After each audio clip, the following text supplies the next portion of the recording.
as well as Nayavada. So, Nayavada, any philosophy is a perspective, and definitely it has some truth in it. But if you declare that as absolute truth, you're wrong. So, if you declare any particular point of view as absolute, you are likely to go wrong.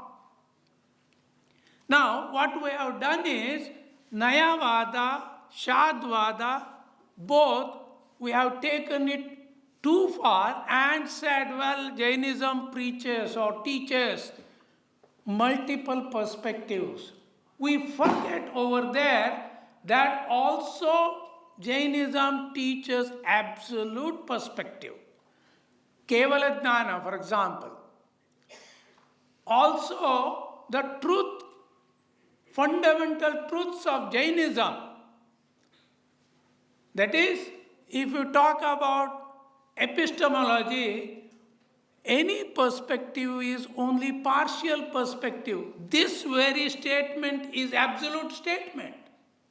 So what I am trying to hint at is, in Jainism, not only that you have these Anekantavada or the emphasis for the ordinary human beings, you also have scientific view which talks about eternal truths. Truths, unchanging truths. Now, let us consider certain kinds of truths. Let us say an argument in logic is valid. Is it only valid today? An argument is eternally valid if it is valid, because an argument, its validity doesn't depend on time and space. It is temporal, if you like, transcendental, if you want to use that kind of terminology. The fundamental truths of science and of religion or of even ethics, they are all transcendental. They are not temporary truths. So we need to look at, in this framework, what is science? Science, people have mistaken it to be, based on observation, and try to answer that question. Would it not lead to inductive generalization and skepticism? Will you admit in science any skepticism unless it is probabilistic science? We are so sure that 2 plus 2 equal to 4. There is no probability of any kind. Similarly, gravitational force, we believe that it is true forever. But if it is generalization like this, then it is only probable. And similarly, we have the confusion between truths of mathematical kind, which are based on languages and syntax and semantics, and truths of science. Laws of nature you can deny, still it will be meaningful but not contradictory. Deny a mathematical theorem, it is contradictory. So mistaking scientific laws to be one of the intellectual kind or of analytical kind or theoretical kind is to make a fundamental mistake. And the fundamental truths of science is that you should study laws pertaining to that domain. And laws, where are they? Neither in our observation nor in our mind. They are in some way realities, ontological realities, almost like our spirits. Spirits are not observable directly. Similarly, laws of nature cannot be observed directly, but their application is always observable. So once you understand what is scientific law and what is science, immediately you will see the truth that is talked about is eternal truth, transcendental truth, and same is true of Jaina metaphysics and Jaina epistemology. So I would say that you need to combine the virtues of Jaina philosophy with that of modern scientific views. I don't mean thereby the relativism or the culturally influenced kind of science, absolute science I am talking about. And I believe that that is the most defendable kind of position in science. Thank you. Thank you very much. Very nice. Very excellent. Excellent. Now we invite Dr. Sudhir Jain from Bhabha Atomic Research Center. He is professor in Homi Bhabha National Institute and is also adjunct professor in University of Mumbai and Department of Atomic Energy Center of Excellence in Basic Sciences. He is trained in the United States. He was lived several years on deputation from Bhabha Atomic Research Center. A quite accomplished scientist. He is scientist H at the moment, which is very senior hierarchy in Bhabha Atomic Research Center. Director of BRC could not come, and he deputed Dr. Sudhir Jain in his place. Because as you know, Director of Bhabha Atomic Research Center has become now Chairman Atomic Energy Commission. Therefore, he requested me that I will depute one of the very learned scientists for this job. Dr. Sudhir Jain, please now. Thank you very much. It's a tremendous pleasure for me to be here, and I thank the organizers. And without wasting any time, I want to start this discussion 8:20. I must finish before 8:30. So, good evening, everyone.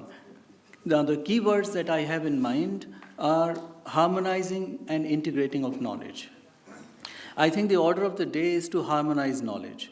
We work on scientific problems, we handle difficult technological challenges, we prove mathematical theorems, we observe nature and write poetry and write stories, watch movies and make movies. It would help very much actually to work on interrelations. The issues related to, for example, climate change are so complex that we need a comprehensive viewpoint. For instance, you know about the Chennai floods or earthquakes and the recent Himalayan earthquakes. Some of my friends, in one of the things that I work on is complex systems, are trying to predict earthquakes. And actually the earthquake which just occurred at Himalayas was predicted within a plus minus of 5 days by an American Indian physicist who is at University of Maryland, College Park, which is, I think, extremely remarkable. Now, what we need to do is to integrate what we observe with what we actually know, with all different kinds of knowledges. We, in science, in fact, do things like somebody does physics, somebody does mathematics, somebody does philosophy and writes stories, but we are unable to integrate, and that's our failing. We need to understand the nature of responsibility towards future of mankind we have on ourselves in terms of managing the natural resources.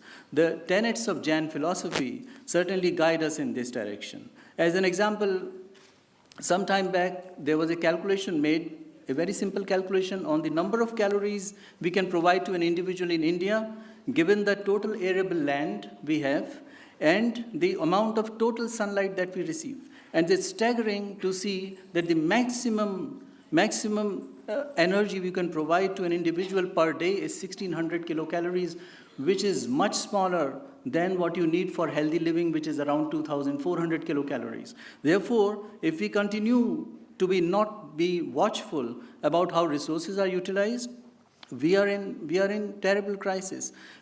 My younger brother, who is a world authority on climate science, told me this morning that I was discussing that I have to talk, so tell me what I should say. And he said that one of the things is that it is known from the researches in climate science that non-vegetarian cooking, for instance, requires 20 times more water. And therefore, water resource management experts actually say that vegetarianism, for instance, is a great thing which one should adopt. Now, I want to come back to the agenda of this panel discussion. And the agenda is to try to state clearly some of the projects that we could undertake under national and international collaboration. And in this regard, I would like to say that we have a very challenging program. One of the challenging programs that I would like to mention in this, which is that to understand the virtues from the lifestyles of our monks. Our monks, for example, use only very limited resources. And I know I was in direct tutelage of one of the monks many years ago, and I know that he used to eat only once a day. And there was no question of acidity or losing of energy or anything like that. And I don't know if there is a clear scientific understanding of the virtues of the lifestyles of our monks and what it has to teach us in management of the resources at large in terms of all sorts of resources like food or water or everything. So this is one of the things that I think is a very important thing, which comes directly from real life necessity.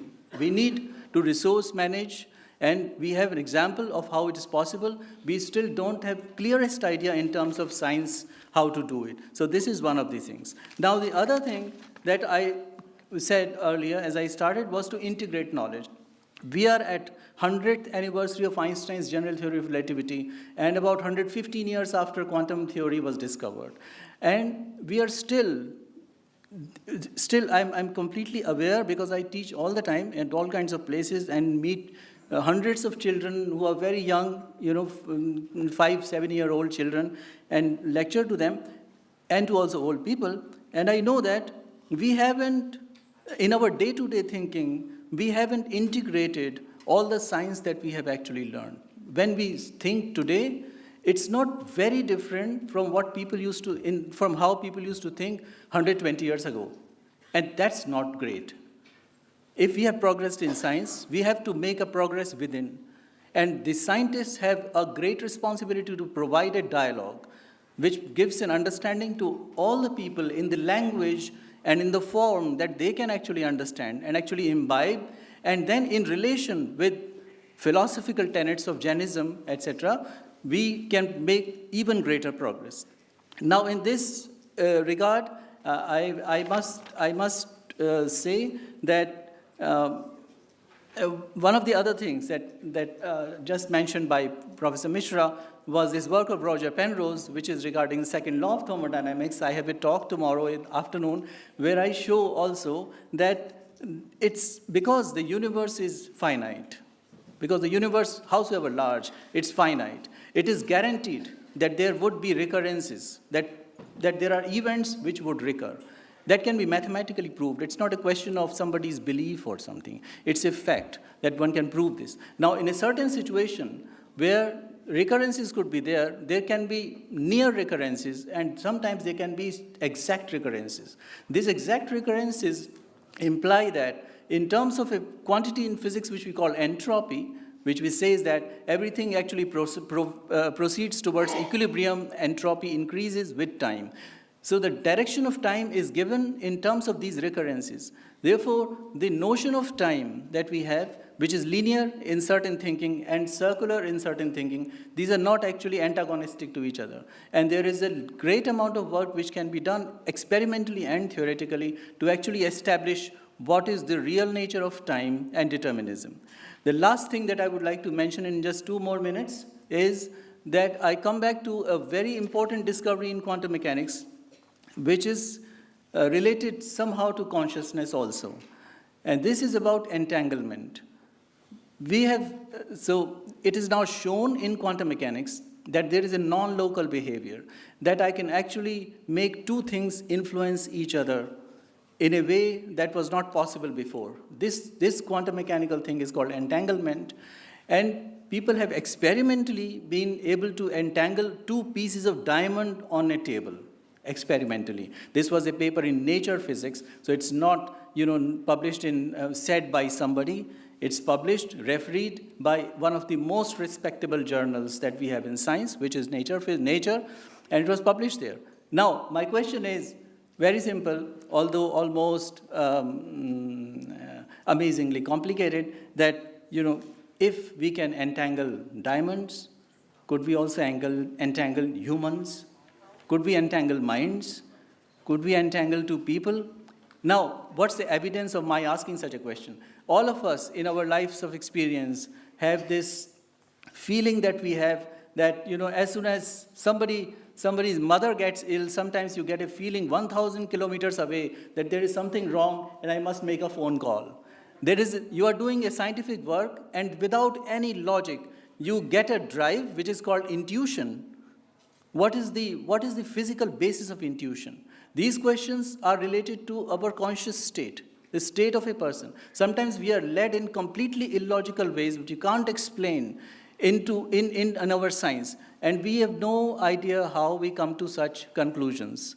And so there is a lot of work which is connected with respect to Jainism and the nature of consciousness, nature of determinism, nature of time. And I think I should stop here. I thank you very much for your attention. Thank you very much. Thank you. Very well said. Yes. Now I will invite the floor to guide us, to express yourself, to suggest what you would like us to go about, which way we should develop this kind of collaborations in science and Jain philosophy traditions, what we should do so that we have become meaningful and we do something fruitful. Anyone who wants to say something, you can come to the dais here or you can speak from there as you like. Anyone? Okay, so mic please. Can you give the mic? Yeah, please give the mic to other people. Okay, fine. Please. Can you please identify yourself? Yes. My name is Dr. Pradyumn Shah. I'm from Punjabi University, Patiala. Earlier, I have been a student of Jain Vishwabharati University and I worked there in that university. I would like to attract your attention that very great scientist Einstein had stated that science without religion is blind and religion without science is lame. In this way, I would like to mention here that Jain religion and philosophy is very scientific. Concept of Jiv and Ajiv has been stated in this philosophy and religion. So this is quite scientific, and the enlargement of this idea is needed. The philosophy of Anekantvad is the need of time, need of world, and world fraternity is waiting for such a doctrine like a Anekantvad. Nowadays, we are waiting for a person, educated person, enlightened person who can use this science for the betterment of this world. So that is why I would say that we need to promote a person who can use this science for the betterment of this world. Thank you very much. Thank you very much. Anyone, any other person would like to say something? Can you please give mic there? Please identify yourself so that. I think it would be better if we can have it brief and specific, because we have to keep up with the time frame. It's better to have a specific thing which you want to point it out. सभी subjective बोल रहे हैं, सभी subjective बोल रहे हैं, कोई project पे कोई नहीं आया है. No. I will talk about 4 projects. One is Lok Akash. There we have got 3 types of bird: visible bird, underground bird, and invisible bird.